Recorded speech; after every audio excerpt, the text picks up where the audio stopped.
버스 정류장 벤치에 앉은 지은호가 누군가의 이름이 적힌 오래된 명함을 손끝으로 문지르고 있었습니다. 그 명함을 본 순간 이지혁은 한 가지 생각밖에 못했어요. 지은호, 너 나 말고 누굴 숨기는 거야? 이지혁은 회사 대표라는 직함이 무색할 만큼 그날은 숨이 차오르는 쪽으로만 움직였는데요. 퇴근 직전 지은호가 가방을 메고 대표님, 오늘은 먼저 들어가도 될까요? 하고 고개 숙였을 때부터 이미 마음이 뒤집혀 있었습니다. 이지혁은 괜히 서류를 정리하는 척했어요. 응, 조심히 가.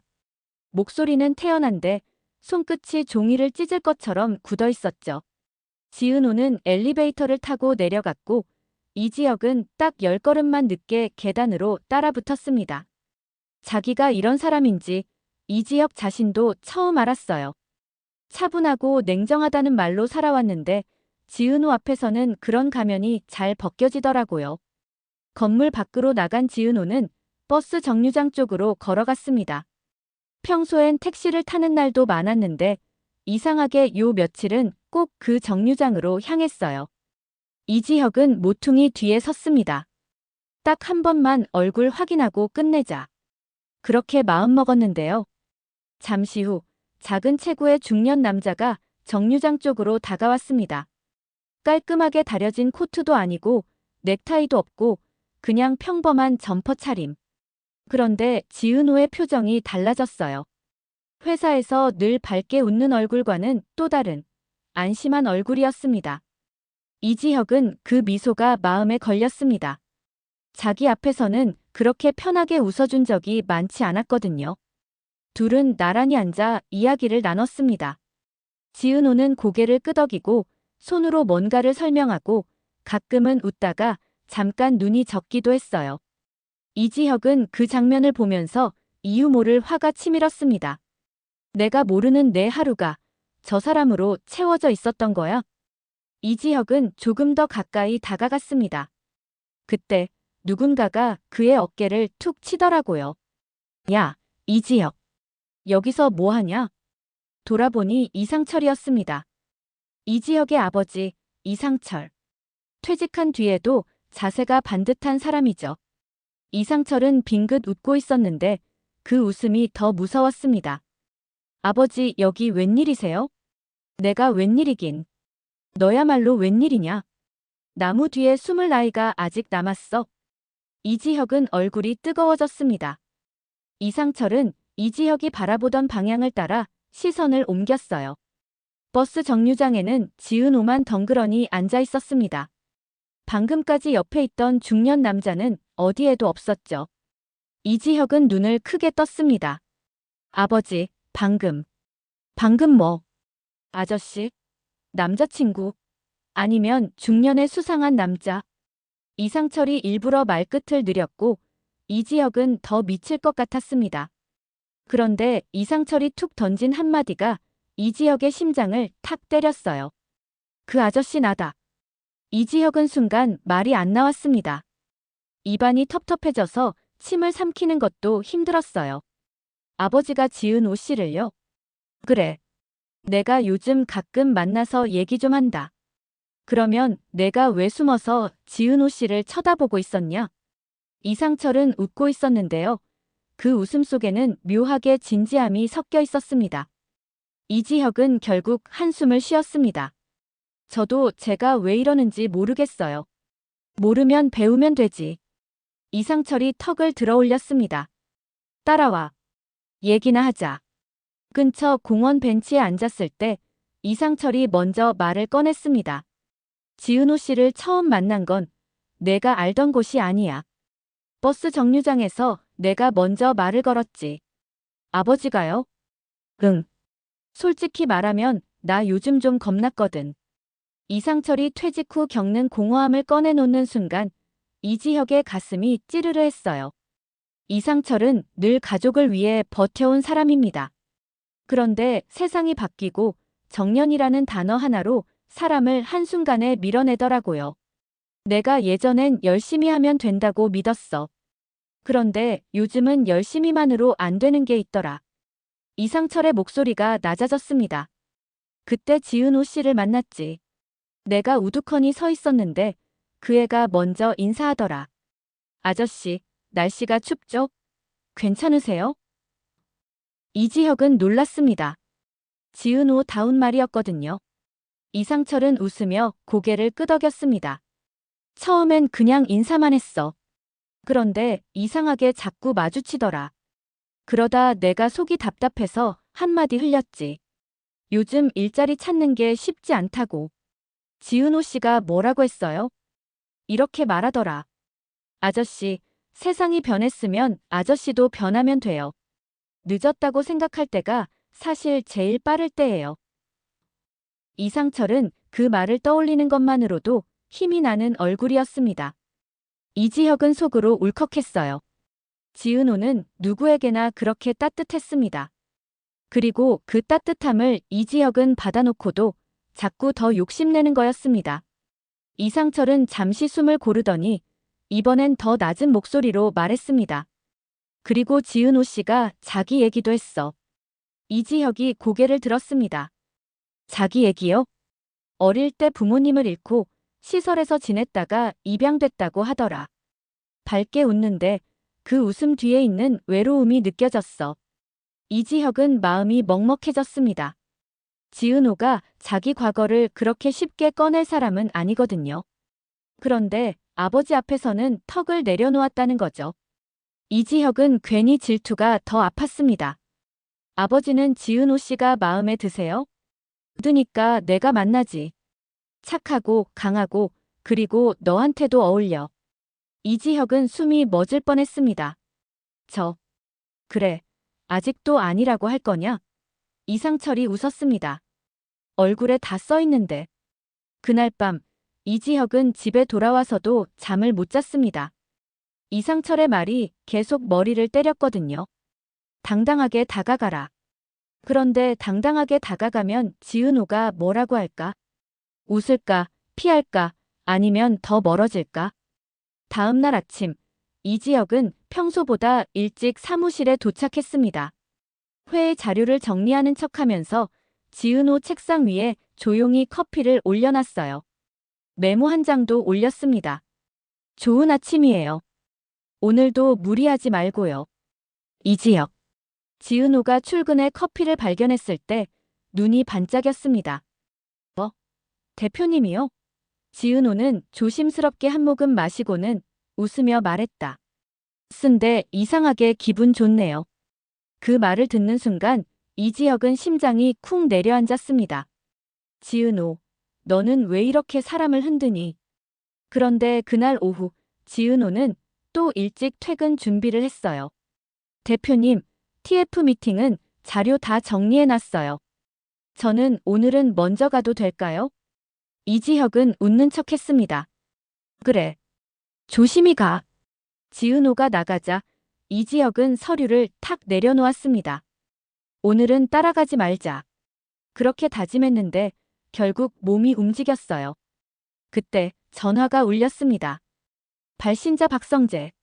이지혁의 절친이자 박그룹 본부장, 그리고 요즘은 이수빈과 연애 중인 남자. 지혁아, 너 지금 바쁘냐? 왜? 나 오늘 아버지한테 수빈이 얘기한다. 진짜로. 이지혁은 숨을 들이쉬었습니다. 박성재가 쉽게 무릎 꿇을 사람은 아니거든요. 박진석 회장님이 가만히 있겠냐? 안 가만히 있겠지. 근데 내가 더는 숨기기 싫어. 박성재가 낮게 웃었습니다. 지혁아, 너도 숨기는 거 있잖아. 그 여자. 이지혁은 말문이 막혔습니다. 야, 농담 아니다. 너 요즘 눈빛이 달라. 박성재는 짧게 말하고 전화를 끊었습니다. 그 한 통의 전화로 이지혁의 하루는 더 엉켰습니다. 지은호를 따라갈지, 박성재를 말릴지, 아니면 그냥 대표답게 일에만 집중할지. 그런데 세 가지가 다 같은 줄로 묶여 있었어요. 박그룹 플래그십 리뉴얼, AP 인수 TF, 그리고 고성이라는 이름. 고성이는 요즘 박그룹 안에서 이상하게 조용했습니다. 조용하다는 건 일을 하고 있다는 뜻이었죠. 고성이는 누구보다 침묵으로 사람을 겁주고 미소로 칼을 휘두르는 사람이니까요. 그날 저녁 박성재는 박진석 앞에서 처음으로 고개를 숙였습니다. 아버지, 저 좋아하는 사람이 있어요. 이수빈입니다. 박진석은 팔짱을 끼고 성재를 위아래로 훑었습니다. 이수빈, 누구냐? 집안은 평범합니다. 평범한 게 아니라 못 미친다는 거겠지. 박성재는 이를 악물었어요. 아버지, 이번엔 제대로 말씀드리고 싶었습니다. 그래서 박진석이 비웃었습니다. 허락을 구하러 왔냐? 네. 부탁드립니다. 박성재는 무릎을 꿇었습니다. 그 순간 회장실 문 밖에서 고성희가 조용히 그 장면을 보고 있었어요. 고성희의 입꼬리가 아주 얇게 올라갔습니다. 무릎을 꿇을 만큼 사랑. 그럼 더 잘 쓰겠네. 고성희는 그날 밤 박진석의 휴대폰이 울리기 전에 먼저 움직였습니다. 이수빈의 채널을 뒤지고 협찬 리스트를 찾아내고 이수빈이 누구 편인지부터 계산했죠. 그리고 동시에 지은호의 이름도 같이 올렸습니다. 고성희는 알고 있었습니다. 이 지역 회사에 AP 인수 TF를 지은호가 잡고 있다는 걸. 그리고 박그룹이 거기에 투자 파트너로 붙어 있다는 것도요. 이수빈은 성재의 약점, 지은호는 지혁의 약점. 약점은 묶어서 흔들면 더 잘 흔들리지. 며칠 후 박영나가 원룸 작업실에서 태블릿을 들고 이지환에게 그림을 보여주었습니다. 오빠, 이 장면 어때요? 라푼젤이 탑에서 내려오는 장면. 이지환은 눈을 크게 떴습니다. 영나 씨, 이거 진짜 잘 그렸는데요. 공모전. 진짜 대상 노려도 되겠어요. 박영나는 웃었습니다. 그치. 나 그림은 좀 하잖아. 이지환은 웃다가도 표정이 살짝 굳었습니다. 근데 이거 어머님이 알면. 엄마는 이런 거 관심 없어. 박영나는 단호하게 잘랐습니다. 그리고 내가 그리는 건 내 이야기야. 박영나는 고성희의 과보호 속에서 숨이 막히는 날이 많았어요. 그래서 현대판 라푼젤이라는 제목이 더 꼭 맞았습니다. 탑에 갇힌 공주, 그리고 문을 잠그는 마녀. 박영나는 그 마녀를 너무 잘 알고 있었거든요. 공모전 결과는 생각보다 빨리 나왔습니다. 대상. 공동 작가 박영나, 스토리 작가 이지환. 플랫폼 연재 제안까지 들어왔죠. 박영나는 세상을 다 가진 것처럼 웃었습니다. 오빠, 나 진짜 나도 내 인생 살 수 있겠다. 이지환은 조용히 고개를 끄덕였습니다. 그럼요. 영나 씨는 원래 그런 사람이고. 문제는 그 웹툰이 너무 현실적이었다는 겁니다. 댓글이 쏟아졌어요. 이거 실화 아니에요? 마녀 엄마 캐릭터 너무 소름. 재벌 집안 이야기 같아요. 박영나는 처음엔 웃었는데요. 그 웃음이 오래 못 갔습니다. 어느 날 밤 고성희가 박영나의 방문을 열고 들어왔어요. 고성희의 표정은 웃지 않았습니다. 영나야. 이거 내가 그린 거지. 핸드폰 화면에 웹툰이 떠 있었습니다. 박영나는 얼굴이 새하얘졌습니다. 엄마, 그게 뭐? 고성희가 차갑게 웃었습니다. 우리 얘기잖아. 내 얘기예요. 박영나가 떨리는 목소리로 맞받아쳤습니다. 내가 겪은 일이고요. 고성희는 한 발 다가갔습니다. 그럼 더 안 돼. 당장 중단해. 싫어요. 박영나의 눈에 눈물이 맺혔습니다. 사람들이 좋아해요. 나 처음으로 숨 쉬는 것 같아요. 그 말에 고성희의 눈빛이 변했습니다. 고성희는 박영나의 태블릿을 툭 쳐 바닥에 떨어뜨렸어요. 숨 쉬고 싶으면 내가 숨통을 끊어주기 전에 중단해. 박영나는 숨이 막혔습니다. 엄마. 협박 같지? 고성희가 미소를 지었습니다. 협박 맞아. 내가 계속하면 이지환 그 친구 위험해질 수도 있어. 그 순간 박영나는 깨달았습니다. 고성희는 엄마가 아니라 통제자라는 걸. 그리고 이 싸움은 웹툰으로 끝나지 않을 거라는 것도요. 같은 시각 지은호는 버스 정류장에서 이상철을 기다리고 있었습니다. 그런데 그날은 이상철이 오지 않았어요. 대신 지은호의 휴대폰에 낯선 번호로 메시지가 왔습니다. 지은호 씨, 당신이 숨기는 이야기, 내가 먼저 꺼내줄까요? 고성희. 지은호의 손이 떨렸습니다. 지은호는 혼잣말처럼 중얼거렸어요. 여기까지 왜 따라와요, 고성애 씨. 지은호는 사실 이상철에게 인생 조언만 듣고 있던 게 아니었습니다. 이상철이 33년 동안 일했던 현장, 그 현장과 연결된 오래된 문서, 그리고 25년 전 어떤 화재 기록. 지은호는 그 기록을 찾고 있었어요. 왜냐하면 그 화재가 지은호의 삶을 바꿔놓은 시작점일지도 모른다는 생각이 들었거든요. 지은호가 숨겨온 질문은 단 하나였습니다. 내 부모님은 왜 그날 그렇게 사라졌을까? 그리고 그 질문의 끝에 고성희가 서 있다는 걸 지은호는 이제 막 알아채기 시작했습니다. 그날 밤 이지혁은 결국 지은호를 붙잡았습니다. 회사 로비 앞 차가운 바람이 불던 길에서요. 지은호. 이지혁이 이름을 또박또박 불렀습니다. 나 요즘 내가 너무 불안해. 지은호는 멈춰 섰습니다. 대표님이요? 왜요? 내가 나 몰래 누굴 만나고 있잖아. 지은호의 눈이 잠깐 흔들렸습니다. 그걸 따라다녔어요? 이지혁은 숨을 삼켰습니다. 미안해. 근데 나도 모르겠어. 그냥. 지은호는 한참을 이지혁을 바라보다가 조용히 말했어요. 중년 남자요? 그분 대표님 아버지예요. 알아. 이지혁이 고개를 떨구었습니다. 그래서 더 창피해. 지은호가 숨을 내쉬었습니다. 그럼 이제 묻지 말고 믿어주세요. 내가 만나던 이유가 그냥 가벼운 일이 아니거든요. 이지혁은 고개를 들었습니다. 그럼 말해줘. 내가 도울게. 지은호는 입술을 깨물었습니다. 대표님이 도우면 대표님이 다칠 수도 있어요. 내가 다치든 말든. 이지혁의 목소리가 단단해졌습니다. 지은호, 너 혼자 짊어지지 마. 지은호는 그 말에 눈이 살짝 젖었습니다. 그리고 아주 작은 목소리로 말했어요. 대표님, 지금부터는 사랑 얘기만이 아니에요. 우리 전쟁 시작이에요. 그 말이 끝나기도 전에 또 다른 메시지가 도착했습니다. 내일 이사회에서 지은호의 과거를 공개합니다.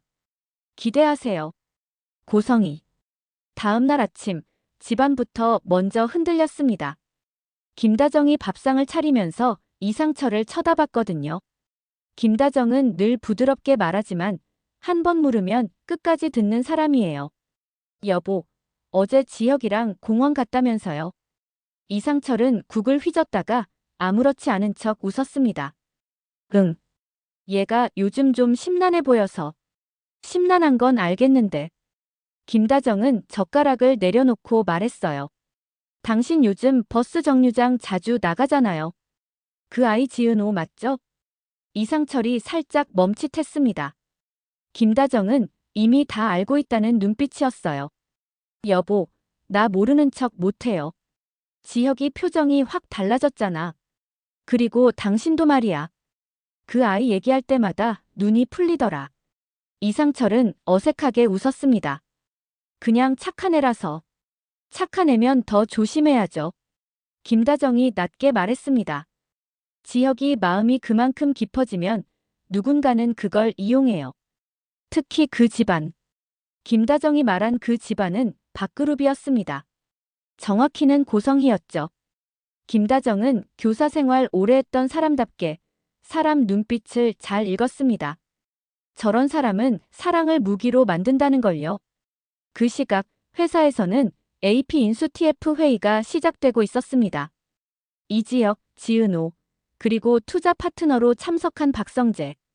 세 사람이 한자리에 앉아 있으니 공기가 묘하게 팽팽했어요. 지은호가 먼저 보고를 했습니다. AP 쪽 핵심 공장 실사 결과입니다. 비용 구조는 생각보다 괜찮지만 25년 전 사고 기록이 문제가 될 수 있어요. 박성재가 눈썹을 올렸습니다. 사고 기록. 지은호가 잠깐 숨을 고르더니 종이를 넘겼습니다. 외부에 제대로 공개되지 않았던 화재 사고요. 당시 하청업체, 현장 책임자, 그리고 밥그룹과 연결된 계약 라인이 있습니다. 이지혁의 얼굴이 굳었습니다. 박성재도 표정이 굳었고요. 서로 절친이라지만 회사 일이 섞이면 얘기가 달라집니다. 박성재가 조용히 물었습니다. 지은호 팀장, 이 자료 어디서 구했어? 지은호는 대답 대신 이지혁을 봤습니다. 대표님 아버님이요. 박성재의 눈빛이 잠깐 흔들렸습니다. 이상철 아저씨가? 지은호는 고개를 끄덕였습니다. 아버님이 예전에 그 현장에서 일하셨잖아요. 기록을 알고 계셨어요. 이지혁은 그제야 퍼즐이 맞는 느낌이 들었습니다. 지은호가 이상철을 만난 건 단순히 위로가 아니라 증거 때문이었던 거죠. 그런데 지은호의 손끝이 잠깐 떨리는 걸 이지혁은 놓치지 않았습니다. 지은호에게 이건 업무 이상의 문제였습니다. 인생 자체가 걸려있는 문제였으니까요. 회의가 끝나자마자 지은호의 휴대폰이 다시 울렸습니다. 이번엔 기자에게서 온 전화였어요. 지은호 씨 맞으시죠? 익명 제보가 들어와서 확인 좀 하려고요. 지은호 씨 과거 입양 관련해서. 지은호의 얼굴이 굳었습니다. 이지혁이 바로 앞으로 나섰습니다. 지은호 팀장 업무 시간입니다. 공식 문의는 법무로 보내세요. 기자는 웃으며 전화를 끊었습니다. 그 웃음이 아주 찝찝했어요. 지은호는 자리로 돌아오며 낮게 말했습니다. 대표님. 고성애 씨가 움직였어요. 이지혁은 이를 악물었습니다. 내가 막을게. 지은호는 고개를 저었습니다. 막는다고 끝나지 않아요. 고성애 씨는 막으면 더 세게 와요. 그래서 제가 준비하는 거예요. 공개할 건 우리가 먼저 공개해야 해요. 그날 오후 박진석 회장은 고성희가 내민 태블릿 화면을 보고도 아무 말이 없었습니다. 화면에는 지은호 입양 비밀이라는 자극적인 제목, 그리고 AP 인수 TF 내부 스캔들 같은 헛소문이 붙어 있었거든요. 고성희가 조용히 웃었습니다. 여보, 이거 그냥 놔두면 당신 회사도 같이 더러워져요. 이지혁 그 친구 회사랑 엮였잖아요. 박진석은 고성희를 천천히 바라봤습니다. 그래서 정리해야죠. 고성희는 웃는 얼굴로 말을 바꿔가며 밀어붙였습니다. 지은호라는 애 위험해요. 사람들 동정심을 무기로 쓰는 타입이거든요. 박진석은 코웃음을 쳤습니다. 동정심? 네. 고아 출신, 입양, 가난 요즘 대중이 제일 좋아하는 서사잖아요. 그걸로 이지혁도 흔들고 성재도 흔들고 결국 밥그룹까지 흔들면. 고성희는 말끝을 흐렸습니다. 더 말할 필요 없다는 듯이요. 박진석이 그제야 입을 열었습니다. 고성희. 네, 여보. 너, 내가 사람 보는 눈 없는 줄 아냐? 고성희의 미소가 아주 살짝 굳었습니다. 박진석은 낮게 이어갔습니다. 내가 지금 지은호를 흔드는 이유는 지은호가 위험해서가 아니야. 내가 숨긴 게 들킬까 봐서지. 고성희는 바로 웃음을 되찾았습니다. 여보, 무슨 소리예요? 무슨 소리냐고? 박진석이 손가락으로 태블릿을 탁 두드렸습니다. 이런 걸 준비할 시간에 성재랑 수빈이 문제부터 정리해 당신 때문에. 애가 숨막혀 한다. 고성희의 눈빛이 순간 날카로워졌습니다. 성재라는 이름은 고성희에게 늘 걸림돌이었어요. 혈육이 아니니까요. 고성희는 박성재를 통제되지 않는 변수로 봤습니다. 성재는 내가 정리할 거예요. 고성희가 부드럽게 말했어요. 수빈 그 여자부터. 그리고 바로 그날 저녁 이수빈에게 협찬 취소 연락이 몰아쳤습니다. 이수빈은 카메라 앞에서 억지로 웃으며 방송을 켰어요. 여러분, 오늘은 조금 힘든 얘기를 해야 할 것 같아요. 댓글창이 터졌습니다. 무슨 일? 누가 건드렸어? 재벌이냐? 이수빈은 울음을 삼키며 말했습니다. 제가 좋아하는 사람이 있어요. 근데 그 사람 집안이 너무 커서 제가 감당할 수 있을지 모르겠어요. 그 방송을 박성재가 봤습니다. 박성재는 바로 이수빈에게 달려갔어요. 수빈아, 내가 미안해. 이수빈은 고개를 저었습니다. 오빠가 미안할 게 뭐 있어요. 그 집이 그런 거지. 박성재는 이를 악물었습니다. 이번엔 내가 지킬게. 내 방식으로. 같은 시간 박영란은 이지환에게 떨리는 목소리로 전화를 걸었습니다. 오빠 엄마가 알아버렸어요. 우리 웹툰. 이지환은 한참 침묵하다가 낮게 물었습니다. 협박했죠. 박영란은 울먹이며 대답했어요. 오빠한테 또 사고 날 수도 있다고. 이지환은 목소리를 단단히 만들었습니다. 영나 씨, 나 괜찮아요. 근데 이제부터는 우리 둘만 싸우는 게 아니에요. 무슨 말이에요? 고성희 씨는 자기 딸한테도 그럴 사람이잖아요. 그럼 남한텐 더하죠. 준비해야 해요. 그 말이 끝나자마 이지환의 휴대폰에 낯선 번호로 사진이 하나 왔습니다. 휠체어에 앉아있는 한우진의 모습. 그리고 그 옆에서 우진의 손을 잡고 있는 지은호. 사진 아래에는 짧은 문장이 적혀 있었어요. 쌍둥이의 약점, 잘 쓰겠습니다. 고성희. 이지환은 숨이 멎었습니다. 한우진은 지은호의 쌍둥이 오빠. 지금은 병원에서 치료를 받는 상태였죠. 고성희가 그걸 알고 있었다는 사실이 너무 섬뜩했습니다. 이지환은 즉시 이지혁에게 전화를 걸었습니다. 형. 고성희가 우진이까지 건드리려 해. 이지혁의 목소리가 낮아졌습니다. 지환아, 너 지금 어디야? 영나 씨랑 작업실 근처. 거기서 움직이지 마. 나 지금 갈게. 그날 밤 이지혁은 지은호를 다시 불렀습니다. 이번엔 달래는 목소리가 아니었어요. 지은호도 느꼈습니다. 이지혁의 공기가 달라졌다는 걸. 지은호. 이지혁이 말했습니다. 고성희가 내 과거를 꺼내려 해. 그리고 우진이까지.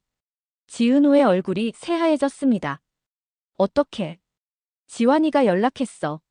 사진까지 왔다. 지은호는 입술을 깨물었습니다. 눈물이 맺혔는데 그 눈물을 삼키려는 게 더 아팠어요.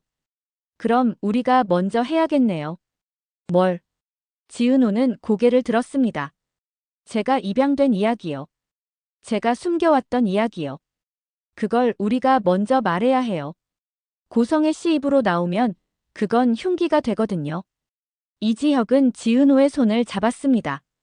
그럼 내가 옆에 있을게.